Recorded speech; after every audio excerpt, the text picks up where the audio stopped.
Europa no innova por culpa de las regulaciones. Podríamos tener nuestro propio Google, nuestro propio Microsoft y nuestro propio tal. Mi opinión, para tener nuestro propio Google y para tener nuestro propio Microsoft, conmigo que no cuenten. O sea, no es pasar de monopolios de captura estadounidense con monopolios de captura más de proximidad, ¿no? Es pasar del agua embotellada de tal marca a un agua del grifo de calidad. Exacto, exactamente.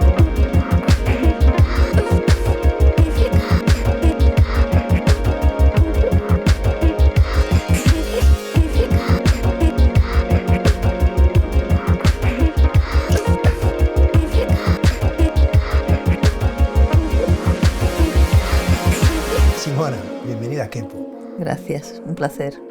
Bueno, estamos haciendo una serie de conversaciones sobre temas de los que se debería estar hablando y no se está hablando, o al menos no se está hablando lo suficiente. Y este en concreto, este tema va sobre tecnología abierta, tecnología ética y sobre todo inteligencia artificial, que es de lo que está hablando todo el mundo ahora. A la hora de pensar a quién traíamos, pues no había mucho que pensar. Tenía que ser Simona Levi.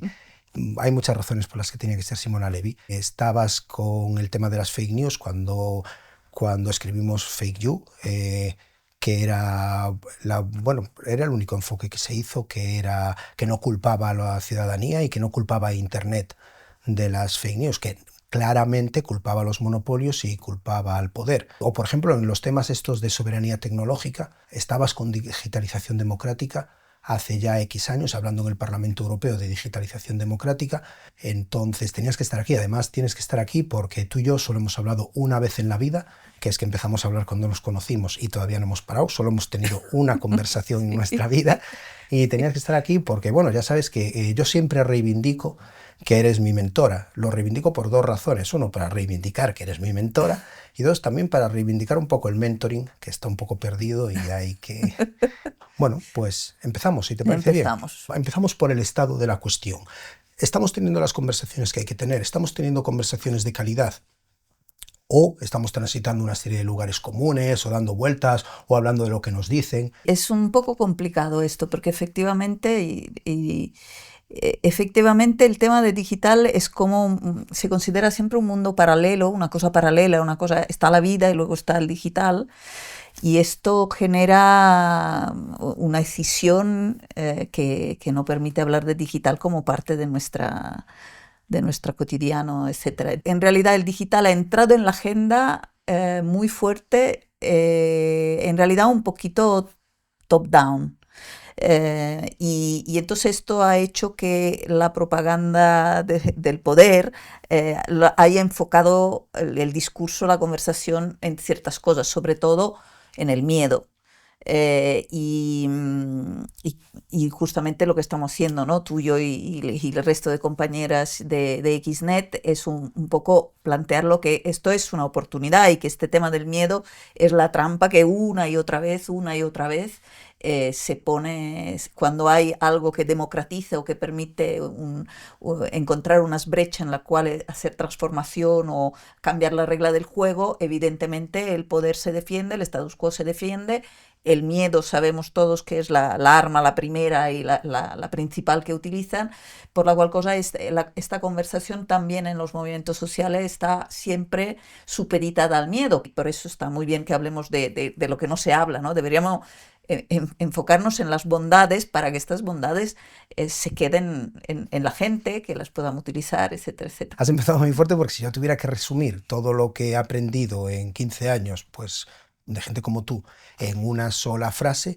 sería esto que acabas de decir: no considerar Internet un espacio de excepción, sobre todo por las implicaciones que esto tiene, como por ejemplo legislar para un espacio de excepción. Resulta que para quitar una revista de los kioscos tiene que haber un proceso de tutela judicial efectiva con un juez, con un derecho a defensa, bueno, un proceso de tutela judicial efectiva. Sin embargo, para borrar una página web, aquí cualquier sargento chusquero o cualquier autoridad tal puede quitar una página web de Internet. ¿Por qué? Porque es Internet, no es el mundo real. Entonces, cualquier legislación que considere Internet un espacio de excepción es peligrosa y lleva cosas peligrosas. Entonces esto lo tengo como muy interiorizado después de 15 años de oficio. Cada vez que oigo hablar de cibercosas me pongo un poco en guardia. No hay que aprobar leyes contra el ciberbullying, o no hay que aprobar leyes contra el ciberacoso, o contra las ciberestafas, o contra el ponga usted detrás lo que quiera. Hay que aprobar leyes contra el acoso, contra la delincuencia, contra el bullying y contra tal, que estén adaptadas al mundo en el que vivimos y al mundo de 2025, pero que no consideren Internet un espacio de excepción. Y cada vez que estamos comprando esa retórica, estamos yendo a un camino que no puede llevar a ningún sitio. Estamos haciendo el trabajo sucio al statu quo, que está siendo trastornado por el hecho de que ahora tenemos acceso a muchas más cosas de manera mucho más desintermediada y directa, y creo que es importante hablar mucho para reequilibrar la conversación, que no sea solo en torno a los miedos. También es muy importante afinar mucho cuando hablamos de tecnologías. Damos por hecho que estamos hablando de Internet. Cuando hablamos de tecnologías no damos por hecho que quizás estemos hablando del fuego o de la rueda o de la lectura o de el magdaleniense. No. Cuando hablamos de tecnología estamos hablando de Internet. Ya es una cuestión de hasta cuándo podremos decir que Internet son las nuevas tecnologías. Y para mí esta generalización, aparte de considerar Internet un espacio de excepción y luego generalizar de esta manera, estaría muy bien que antes de empezar el debate cada uno dijera, antes de empezar el debate general, cada uno, desde la posición en la que esté, diga qué es Internet, para saber desde dónde está hablando. Porque creo que lo que hay que criticar es ciertos algoritmos de ciertas plataformas, de ciertos monopolios. Totalmente. Que no parezca que yo estoy defendiendo aquí, cuando defiendo Internet, que yo parezca que estoy defendiendo porque creo que gente como Zuckerberg o gente como Jeff Bezos deberían de estar en la cárcel. He quitado a Elon Musk de esta ecuación porque, bueno, no ni siquiera... Para no decir una banalidad. Para no decir una banalidad. Pero creo que toda esta gente debería de estar en la cárcel. Y creo que hay pruebas suficientes para que estuviera en la cárcel sin necesidad de atribuirles mucho más poder del que tienen y mucha más capacidad de la que tienen. Y cuando la gente critica Internet o cuando la gente critica las pantallas o cuando la gente critica las tecnologías, en realidad están haciendo el juego a estos monopolios que quieren que confundas Internet con Facebook o Internet con Google o Internet con Amazon o Internet con ellos. Los niños que son nativos digitales, si tú le dices, no, pero no lo hagas en Internet, hazlo en el mundo real, es que no tienen esta dicotomía que tenemos la gente que hemos nacido antes del Internet, en el sentido de que el mundo real es hacer los deberes con un compañero sentado al lado y otro en una pantalla en su casa. Y que entonces esta dicotomía es un artificio. Entonces la cuestión es que esto nos da muchísimas posibilidades y son los algoritmos generados con un objetivo comercial de un cierto tipo, con un algoritmo de manipulación o con otras intenciones que son el problema, no son las tecnologías en sí, sino cómo se habitan y se dirigen estas tecnologías. El coste de no estar teniendo estas conversaciones sobre algoritmos concretos de plataformas concretas, de monopolios concretos, el coste de estar hablando de las fake news como si las hubiera inventado Internet, del odio como si lo hubiera inventado Internet, este costo no es solo este clima de pasiones tristes de Internet es malo y estábamos mejor sin él. El coste de todo esto no es solo esta mala calidad de las conversaciones, es que mientras tanto esta gente ha estado trabajando sin cesar, estos monopolios han estado trabajando sin cesar. De repente esta apuesta que hicimos algunas personas hace 15 años, yo, o 20 y pico años tú, de que la lucha por un Internet libre era el core de la lucha por la democracia, de que era el core de la lucha política y que era la lucha en la que debíamos estar. De repente en la investidura de Trump, con todos los jerarcas de Silicon Valley allí puestos en fila, en primera fila, queda evidente para todo el mundo. Sí, no sé si es clave, pero sí que tiene una transversalidad que, hablando, ¿no?, de lo que se decía antes, o sea, yo no creo que haya luchas que sean más importantes que otras luchas, pero sí que pienso que en una prospección de futuro, de luchas, entonces sabiéndonos anticipar, es una lástima cuando ves compañeros de los que al menos yo soy muy fan, ¿no?, y que somos muy fan en su ámbito de lucha, que en lugar de gastar tiempo en plantear, a ver, tenemos una grandísima oportunidad de utilizar esto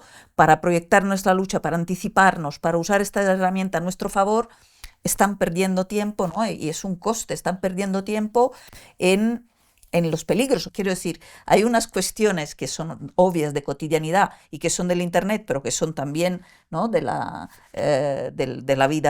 vida física previa al Internet, que son importantes. Ahora bien, si enfocamos todo esto, nos impide tener una capacidad de utilizar estas herramientas, porque mientras las utilizamos en una manera para la transformación social y para la proyección, al mismo tiempo también las estamos defendiendo, porque las ocupamos desde otro lugar. Cosas de las que no estamos hablando, ¿no?, que estábamos diciendo.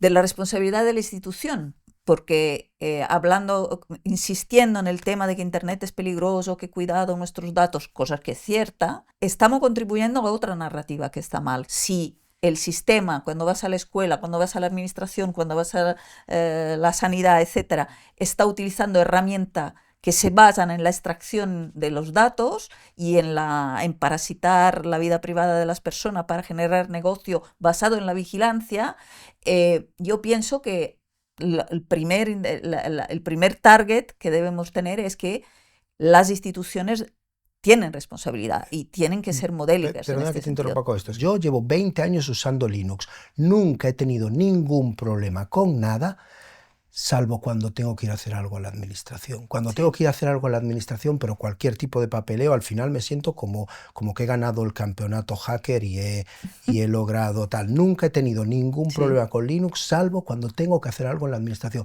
Esto es lo que nos debería de indignar. No quejarnos a la gente, a la pobre gente que está usando Windows o a la pobre gente que está usando Mac, que ya bastante tienen con lo suyo. Sí, exacto. No, y además se ha permitido tanto esta ocupación que evidentemente si todo tu entorno, a la escuela, por la administración, etcétera, utilizan software tóxico, evidentemente o eres una persona especialista que nos dedicamos a esto, etcétera, o evidentemente es lo que puedes usar, siendo que además muchos en este último periodo, mucha gente que está haciendo derechos digitales está usando Google, ¿no? Que esto a mí es lo que... Firma nuestra petición contra Google de no sé qué, y me mandan un Google Forms donde firmar. Mira, mi teoría es que esta tensión entre el capitalismo, si vamos a definir, no podemos definir capitalismo como todo lo que no nos mola, habrá que definirlo de alguna manera, vamos a definirlo como los procesos de concentración y centralización del capital monopolístico. Este capital monopolístico que define nuestra época, define nuestras relaciones y define la política, la sociedad y la economía.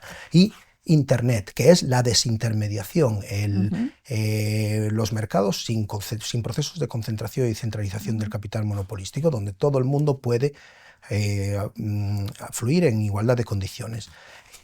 Este choque entre los dos mundos, esto lo ha visto el poder muy pronto, que el genio estaba fuera de la botella y que había que volver a generar, y que había que volver a meter el genio dentro de la botella. Y lo que ha hecho es estas leyes que tenemos un mundo en el que hay unas leyes antimonopolio y unas leyes antitrust. En Internet se ha considerado un espacio de excepción y no se han aplicado todas estas leyes antitrust y todas estas leyes antimonopolio para intentar subyugar Internet, para intentar controlar Internet. Y para mantener el statu quo. Y para mantener el statu quo. Esto se ha intentado varias veces y en esta tensión, en esta dialéctica entre Internet y el mundo real, para mí es uno de los sitios donde políticamente yo quiero estar. Alguien tiene que defender Internet, porque nos están convenciendo de que Internet es muy malo y de que Internet tal. Todo esto ya lo vivimos otra vez en el 98, 99, la burbuja de las .com, Internet petó y dijimos, bueno, pues ya está, ya pasó.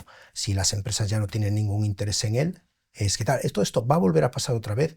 Estamos en una burbuja que es mucho más grande que la de las .com, que es la de la inteligencia artificial, que nos la estamos creyendo todos. Estamos en el alba de un nuevo momento como el del principio del 2000, de la web 2.0 y de un Internet que empodera, que sirve para la agencia y que sirve para todas estas cuestiones. Yo creo que hemos aportado una cosa importante con Xnet respecto también a esto, ¿no?, que decías de descentralización, o sea, que no podemos seguir en las formas de organización y de lucha oscilando entre vertical y horizontal, porque ni el vertical funciona, es eficiente, pero tampoco el horizontal funciona realmente. Tenía mucha razón de ser antes del Internet, porque era diferente hacer llegar la información a todo el mundo, y entonces habían nichos de poder por el hecho de que la información no llegaba, no se distribuía suficiente, entonces, pero ahora Internet que permite ver las cosas en tiempo real, pero poder, por ejemplo, responder, ¿no? Que no solo los que tienen mucho tiempo para estar en las asambleas, sino también los que tienen poco tiempo pueden tener la misma información, pueden responder, etc. Esto ha creado otras dinámicas que creo que son más sanas, más democráticas, y además más realistas, ¿no? Es muy difícil mover grandes asambleas de un lado para otro, mientras que crear pequeños grupos de catalización a través aplicando al mundo de la organización para la transformación las dinámicas propias del Internet, que está formada por nodos descentralizados que se conectan a través de la transparencia informativa, permite, primero, menos asambleas eternas, que al final son bastante... desgastan mucho y sí, desgastan mucho, y tampoco creo que lleguen a conclusiones siempre más justas, ¿no? Y esto permite más eficiencia, más alegría, y creo que es importante, ¿no? Lo que estamos intentando mucho hacer con XNet, trasladar estas formas en las formas de gobernanza de la gente o de las propias instituciones, porque son formas más sanas, y esto es otra cosa que porta Internet, que lleva Internet y del que no se habla tanto, ¿no? Esta arquitectura de Internet que está pensada por una gente profundamente humanista, porque Internet es un invento de los militares. Yo ya tiro la toalla. Esto ya tengo incluso ya un par de links para mandar a todo el mundo que diga esto, en donde se desmiente el mito de que Internet es un invento de los militares. Internet es un invento de una gente profundamente humanista, que además estaban pensando no en grandes avances tecnológicos, sino en avances organizativos humanos. Y que además la han dejado libre, sí, porque sí, podían claro, patentarlo como abierto, un objeto libre, neutral, interoperable, exacto. Claro, para mí, lo que podemos aprender del éxito de Internet, de cómo se organiza Internet, para organizarnos, para mí es el programa político del siglo XXI. Sí. Volvamos. Vale. Hablamos de IA. Aquí el tema para mí es ¿qué no estamos celebrando y deberíamos estar celebrando? Entonces, si quieres, empiezo yo a disparar. Sí, porque tú en esto estás mucho más actualizado que yo, porque cada día vienes siempre a XNet diciendo, uy, hoy ha salido no sé qué, lo he probado ayer noche. Buenas noticias. Buenas noticias. Sí, yo normalmente... Eso suena muy a mí, lo de llegar con las buenas noticias. Bueno, no sé, yo no paro de recibir buenas noticias sobre inteligencia artificial desde hace 4 años directamente. Y me veo rodeado de un montón de compañeras y de un montón de compañeros que tienen una visión de la inteligencia artificial, de que la inteligencia artificial va a destruir el mundo, de que la inteligencia artificial va a acabar con el trabajo, de que la inteligencia artificial Ojalá va a hacer no sé qué con los niños, sí. Y realmente, o sea, como que es una carrera en la que no tenemos ninguna agencia. Cuando yo lo que estoy viendo cada día en los foros donde estoy, en las conversaciones donde estoy, es que las comunidades open source están ganando la carrera de la inteligencia artificial. Podemos dedicar un minuto al artículo este de hace 3 años, a la filtración de hace 3 años de un empleado de Google que decía: no tenemos foso, no tenemos defensa, nos comen, nos van a comer, las comunidades open source nos van a ganar la carrera. De repente esta gente tenía un negocio cerrado en el que solo podías entrar a partir de los 100.000 millones o algo así, que es el sueño de todo monopolista, que además era una cosa que iba a tener que usar todo el mundo, pero solo iban a tener ellos, y para entrar en ese negocio solo entrabas a partir de un gritón de dólares. Y de repente sale DeepSeek, que es una inteligencia artificial open source. No es una inteligencia artificial china, es una inteligencia artificial open source, que la saca China, pero porque China se da cuenta de que todos los participantes de esta carrera tienen un botón para resetear la carrera en el momento en el que la vayan perdiendo. El primero que se dio cuenta de esto fue Mark Zuckerberg, que vio que estaba perdiendo la carrera frente a OpenAI y le dio al botón de resetear y liberó Llama. Y desde entonces las comunidades cogieron OpenLlama e hicieron 40.000 virguerías con aquello. De manera que estas inteligencias artificiales libres están ya pues al 95, 96, 97% de lo que puede llegar a estar ChatGPT, sí. por ejemplo. Y Y realmente si haces proyecciones de esa carrera, ves que no tienen ninguna posibilidad de ganarlas.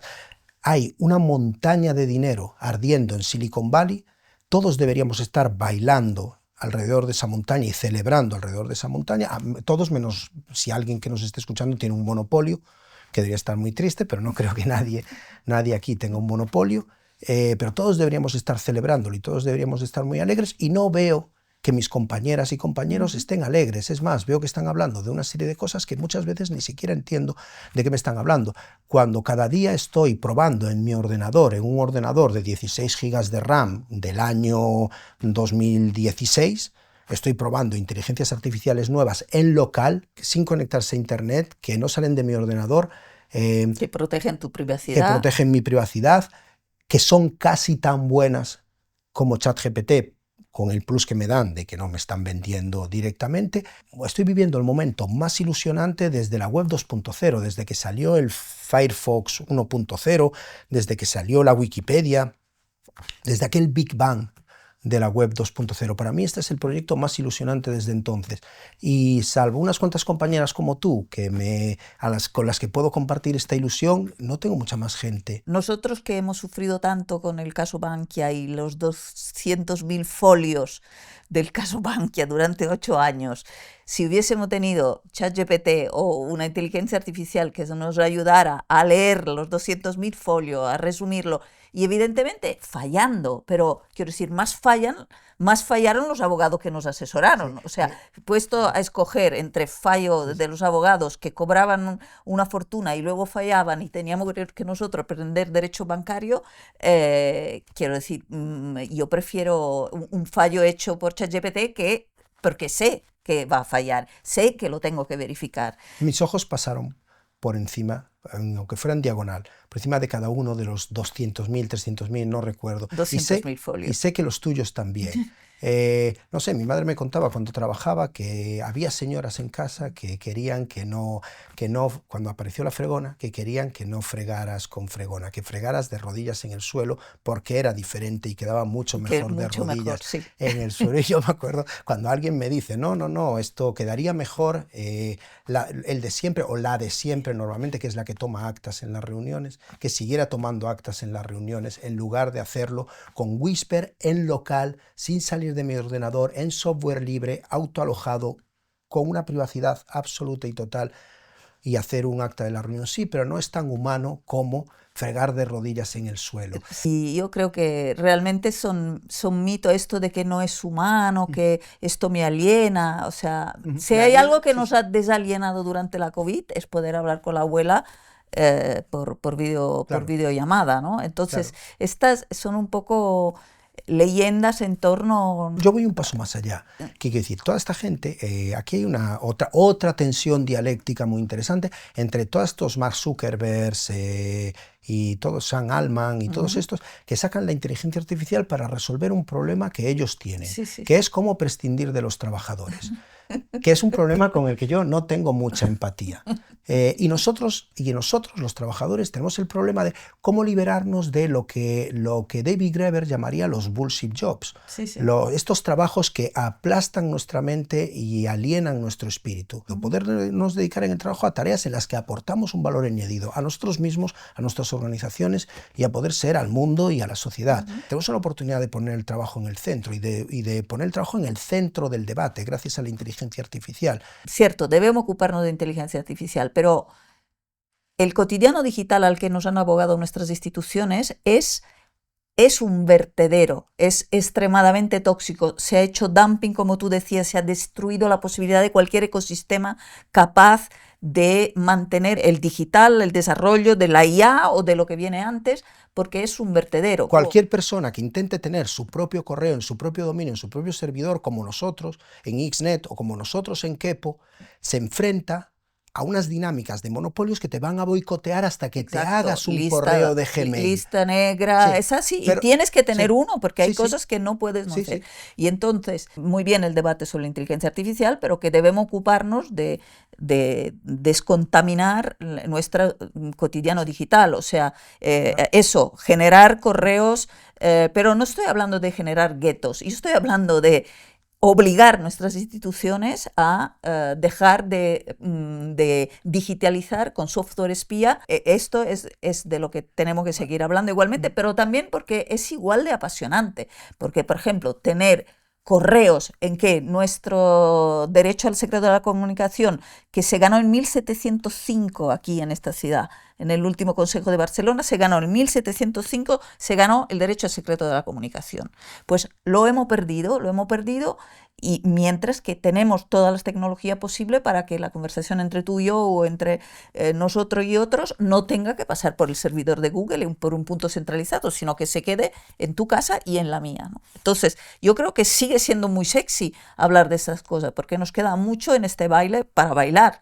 En lugar de eso estamos hablando de que la inteligencia artificial va a destruir el trabajo. Yo no sé si esto es propaganda a favor o en contra de la inteligencia artificial. Vale, pues van a hacer 4 años de la irrupción más grande que ha habido en la historia del tiempo que yo he trabajado, y no veo que se haya destruido el trabajo.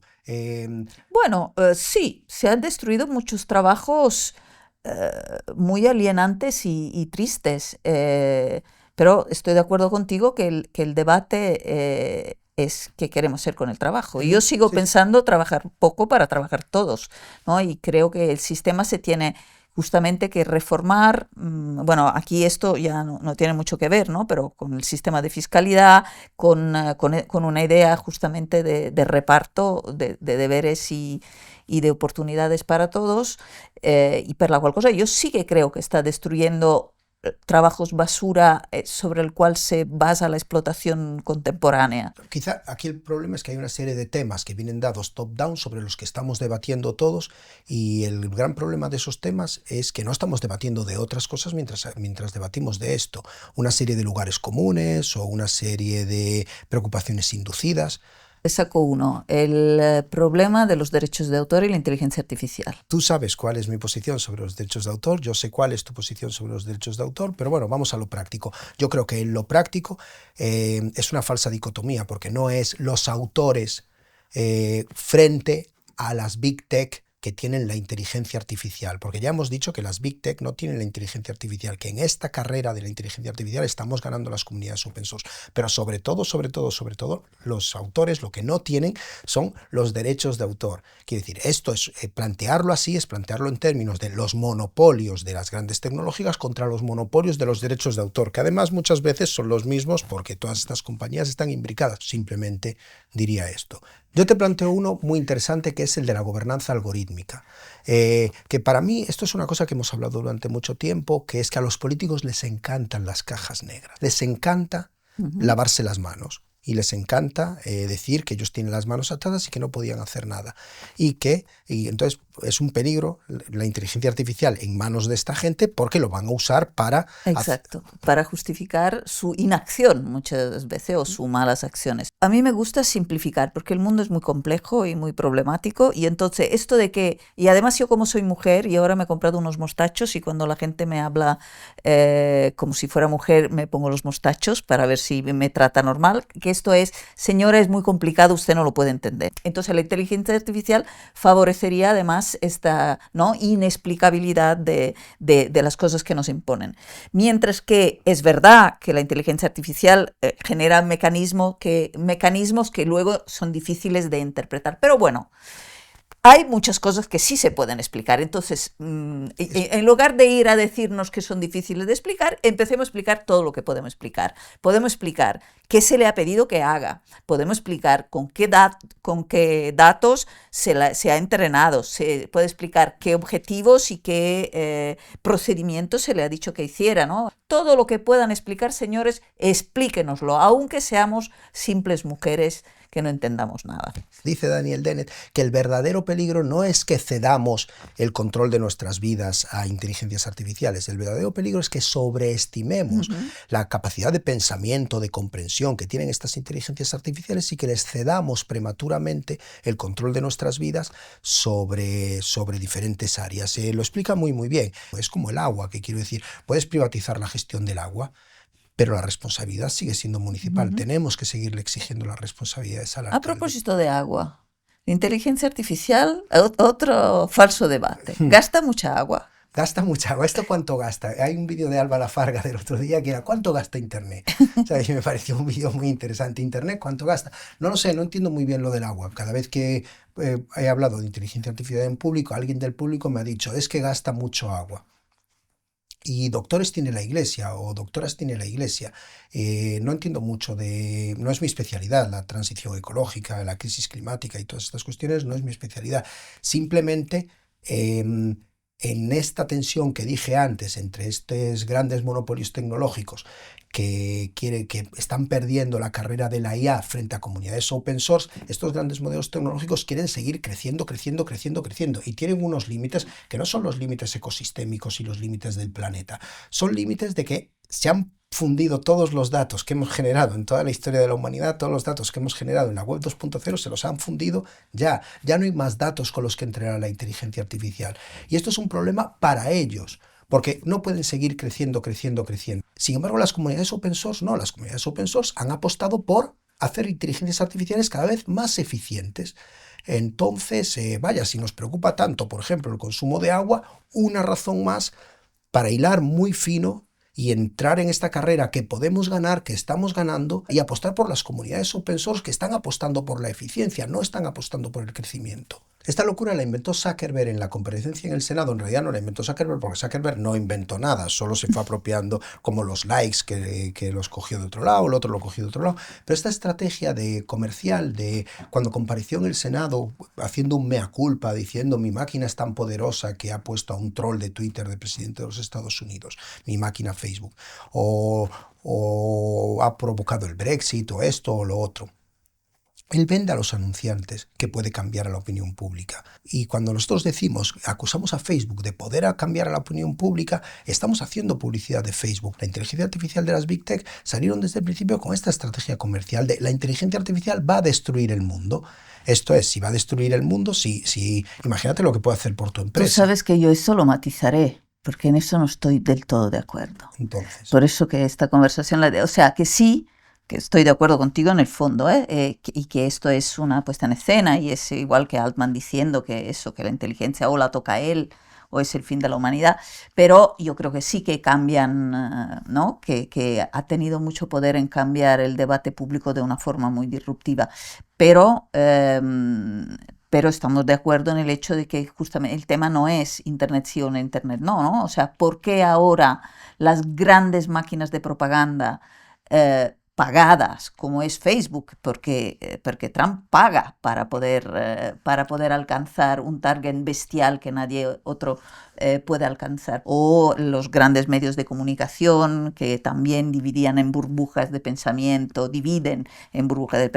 etc. Tengo que decir que somos realmente en XNet los únicos que decimos una cosa diferente, que es dejemos de hablar del contenido de la conversación, porque ¿quién vamos a poner a juzgar el contenido de la conversación?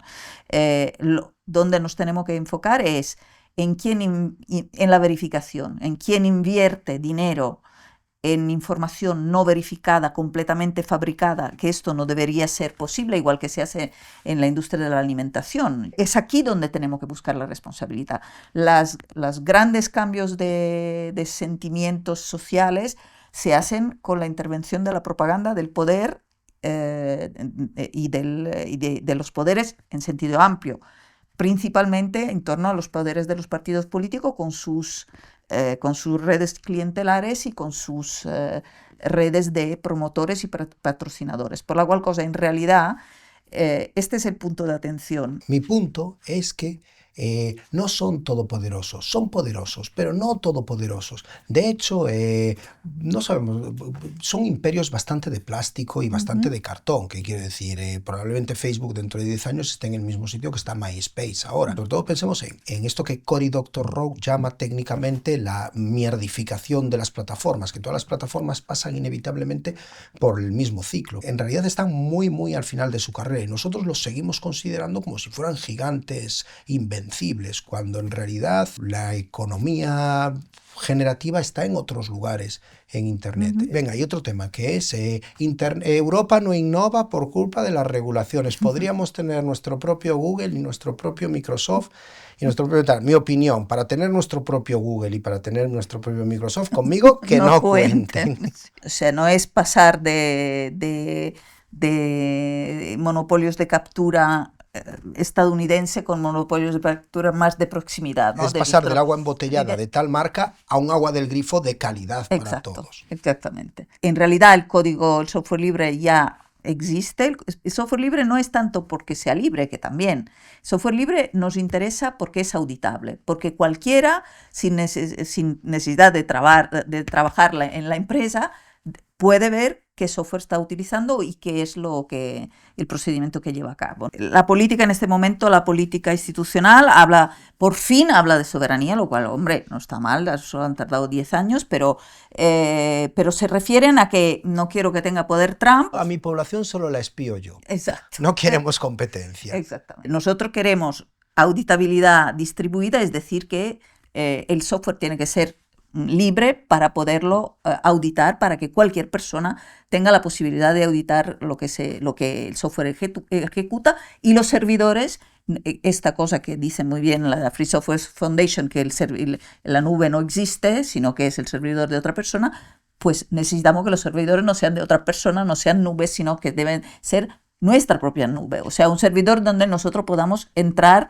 y tener agencia y poder saber qué se quita, qué se pone en todo momento y si se tiene que borrar en el caso de que sea información que puede ser peligrosa para nuestra privacidad y para nuestra incolumidad. Necesitamos eso porque es la infraestructura de nuestra democracia, es la infraestructura de nuestra educación, es la infraestructura de nuestra sociedad, además de nuestra sanidad, es la infraestructura crítica, además de absolutamente todo. Y lo tenemos externalizado en Estados Unidos. Sí, y la buena noticia es que todo esto ya existe. Este software existe. La inversión para darle relevo, abandonar modelos tóxicos y darle relevo existe. Lo único que es verdad, no son amiguetes del poder. No son amiguetes del poder porque no son monopolio, porque es distribuido, porque son pequeña y mediana empresa o talento individual que está generando un software y lo está dejando libre para que sobre esto se pueda trabajar de una forma distribuida. No es como vamos a crear el Silicon Valley de Exacto. Segovia. Todo este camino lleva, una vez más, al final de cada una de nuestras conversaciones de día y de noche, a decir